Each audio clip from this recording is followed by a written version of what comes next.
문재인 청와대 대통령이 중앙아시아 3개국을 순방했고 그 성과에 대해서 브리핑이 나왔습니다. 2019년 4월 22일 김현종 국가안보실 2차장이 브리핑을 했습니다. 그는 순방 성과로 3가지를 내세웠습니다.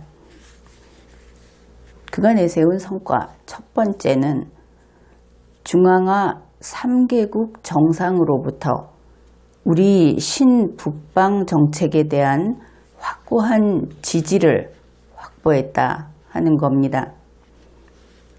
일단 이 내용에서 신북방 정책에 대해서 중앙아시아 3개국 정상으로부터 지지를 확보하는 것이 문재인 청와대 정부로서는 매우 기묘한 일이었다. 그것을 이해할 수 있습니다. 그는 다음과 같은 내용을 덧붙였습니다. 3개국 정상들 모두로부터 신북방 정책에 대한 확실한 지지를 얻었다. 이것이 그들에게 중요하다. 그렇게 이야기를 했죠. 그래서 그 결과 신북방 정책이 본격 궤도에 진입할 수 있는 기반을 튼튼히 했다. 사실 이런 이야기를 들으면 바보들의 이야기를 듣고 있는 것 같은 그런 느낌을 받을 겁니다. 자주 독립국가에서 어떤 정책을 펼치겠다. 그것이 설령 국제적인 협력이 필요한 것이라고 하더라도 겨우 그것을 중앙아시아 3개국의 정상들로부터 지지를 얻은 바로 그것이 기반이다. 기반을 남에게서 얻는 자는 자주 독립국에서는 그러한 이야기를 할 수 없고 그러한 것은 자주 독립국의 대통령 혹은 정상이라고 할 수 없는 것이죠. 그런데 그 3개국 정상이 지지를 해줌으로써 문재인 청와대 대통령의 신북방 정책이 이제 기반을 튼튼히 하게 됐다. 그런데 그 기반도 제대로 된 기반이 아니고 본격 궤도에 진입할 수 있는 아직 기반이다. 땅은 있는데 싹도 나지 않았다. 이런 뜻이 되는 겁니다. 김현종 차장은 이 의미를 다시 한번 그의 말로 요약을 했습니다. 우리 외교의 실질적 지평 그리고 시장 확대를 한반도 남쪽에서 북쪽으로 확장했다. 아주 비장하고 대단하게 이야기를 했습니다만 도대체 이것이 무슨 의미인가? 우리 외교의 실질적 지평이 중앙아시아에 있었던 것인가? 전 세계에서 중앙아시아가 전 세계의 중심이라는 말인가? 우리 국민들은 도저히 이해할 수 없는 이러한 설명 앞에 망연자실할 수밖에 없습니다. 더구나 그는 우리 외교의 실질적인 지평, 그것이 한반도 남쪽에서 북쪽으로 확장했다. 흔히 우리는 한반도의 남쪽과 북쪽, 그러면 우리가 남쪽 당사자, 대한민국이고 북쪽 당사자는 어쩔 수 없이 우리가 그렇게 인정하고 싶지는 않지만 김정은 그 일당이다. 이렇게 알고 있습니다. 그런데 김현종 국가안보실 2차장은 한반도 남쪽에서 북쪽으로라고 할 때 결국은 우리가 말하는 남북 당사자를 다 제외시킨 것인지 아니면 북쪽만 여기에 포함시킨 것인지 불분명한 이야기를 했습니다. 우선 그 일반적인 의미로 풀어보면 한반도 북쪽이라고 한다면 그것은 사실 가장 핵심적인 것은 러시아가 될 겁니다. 또 한반도 남쪽이다. 우리를 제외하고 한반도 남쪽이다. 그런데 바로 여기에서 김현종 씨가 그런 이야기를 했죠. 아세안 10국을 갔던 그때 이야기를 했기 때문에 그것을 한반도 남쪽이라고 하고, 그리고 중앙아시아 3개국을 한반도 북쪽이라고 한다면 도대체 이것이 무엇인가? 사실 중앙아시아는 우리 한반도의 북쪽도 아니고 아세안 10국도 우리 한반도의 남쪽이 아닙니다. 지도상 그것은 분명한 것이죠. 이러면 어떤 문제가 생기느냐? 지금까지 문재인 청와대 정부가 우리가 세계의 중심이다. 그래서 신남방 정책 그리고 신북방 정책이 있다. 이렇게 이야기를 했는데 이제 김현종 2차장이 말하는 그 남쪽이라는 것과 북쪽이라는 것을 보게 되면 어쩌면 그것은 중국이라든지 인도라든지 그쪽에서 중심점이 돼야 하는 것이고 우리 한반도는 아예 기준점 자체가 아니다. 그런 생각을 하게 됩니다.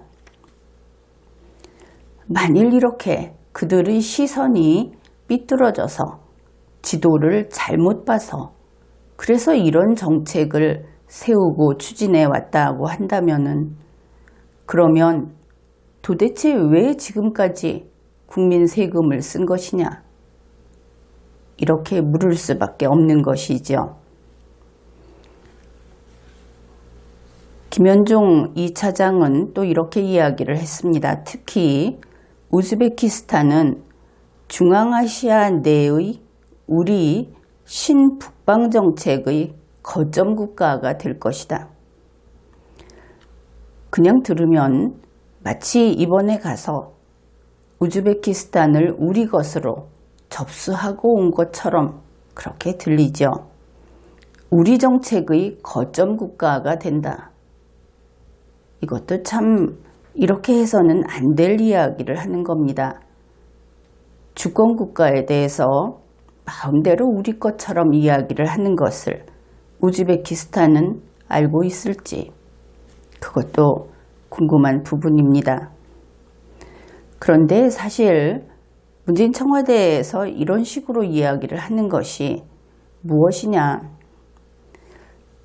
문재인 청와대 대통령 스스로 수차 밝힌 바 있듯이 실제로 신남방 정책 그리고 신북방 정책의 원점은 다름 아닌 북한입니다. 군사력이 강한 중국이라든지 러시아라든지 하는 그런 곳을 아예 젖혀두고 그냥 북한만 보고 있는 것이다. 그것을 알 수 있습니다. 결국 이런 것이죠. 평양에 가고 싶은 것이다.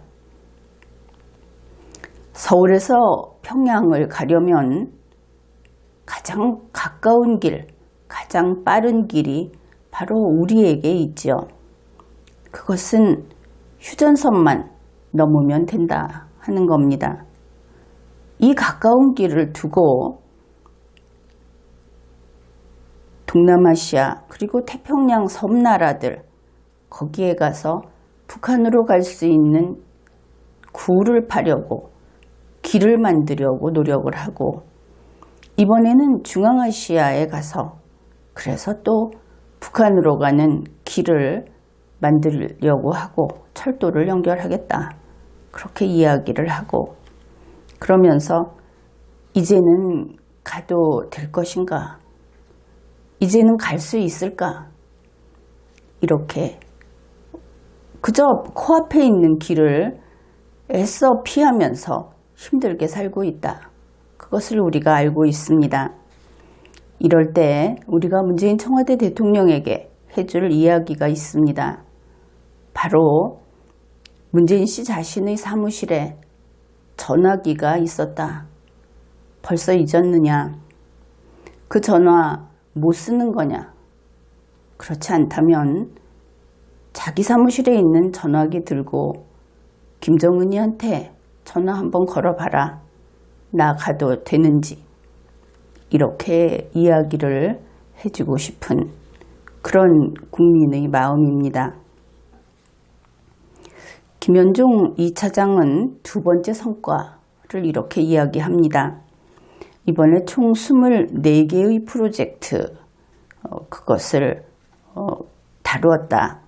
그런데 이것이 대단히 편중되어 있다 하는 것을 알 수 있습니다.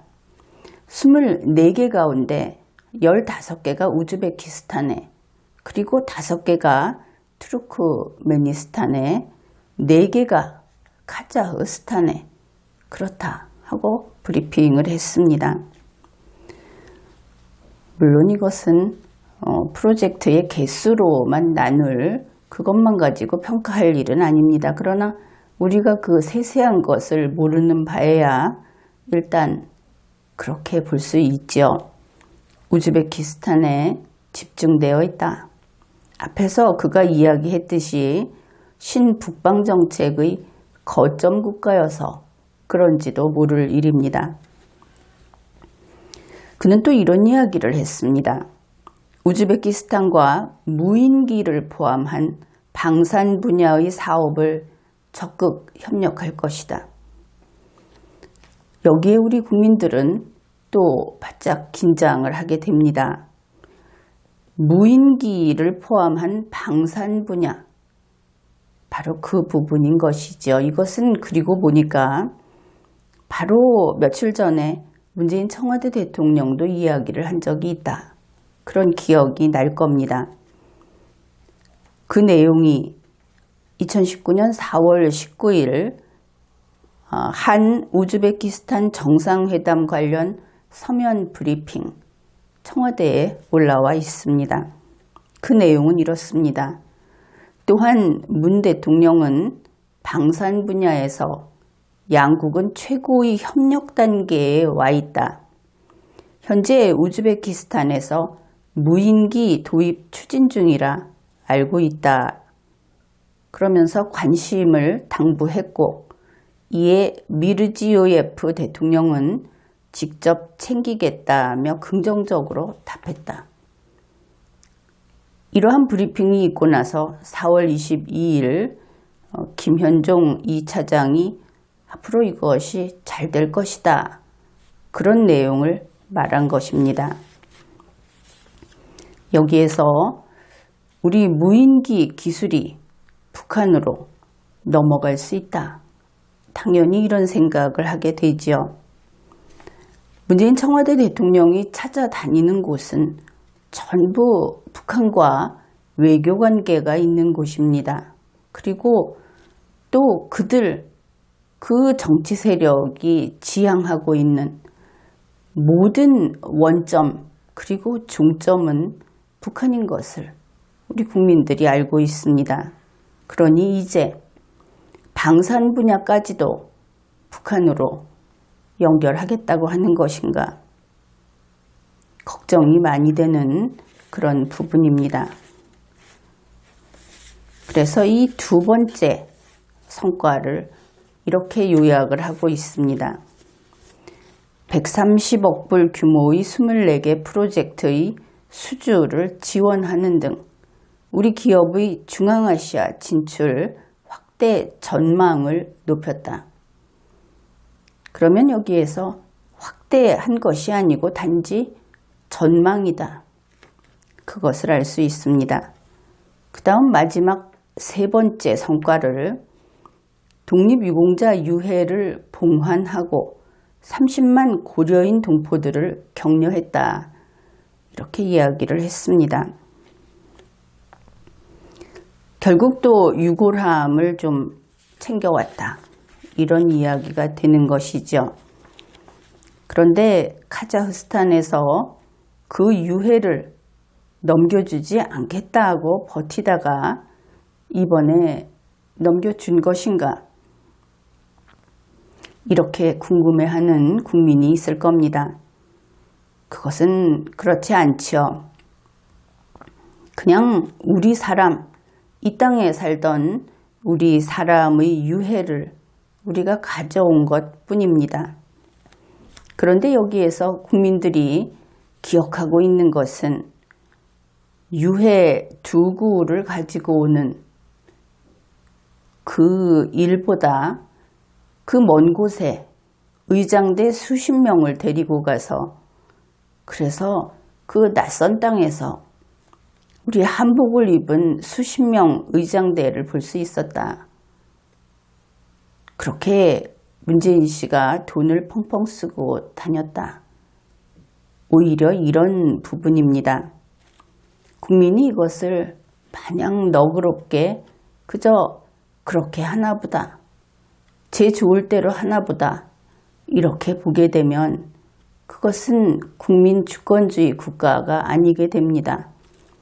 민주주의를 포기하는 것이죠.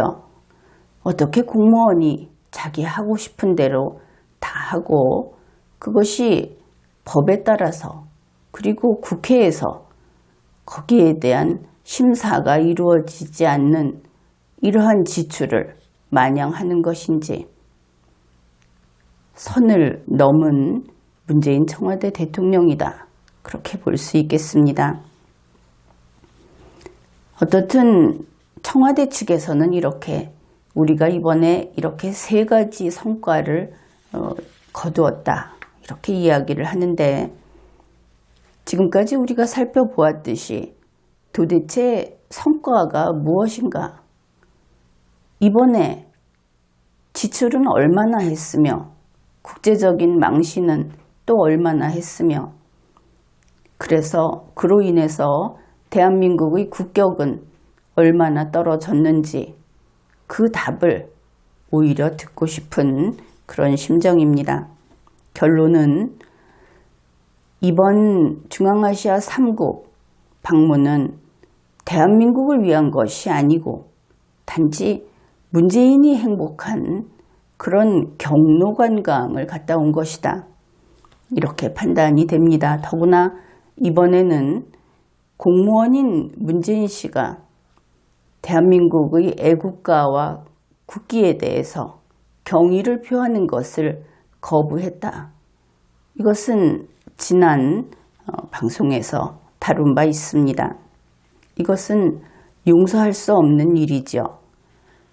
그럼에도 불구하고 일부 국민들은 문재인이니까 그는 애국가도 태극기도 심지어 대한민국이라는 국가와 대한민국의 국민과 대한민국의 헌법 위에 그가 하고 싶은 대로 다 하면서 있어도 좋은 그런 자다. 이렇게 이야기하는 소수 대중이 있었습니다. 그런데 이런 자들이 만일 계속 존재한다면 그리고 혹시 늘어난다면 우리 대한민국 국민은 그들 대한민국의 적과 싸워야 할 것입니다. 지금까지 리걸마인드 연구소였습니다.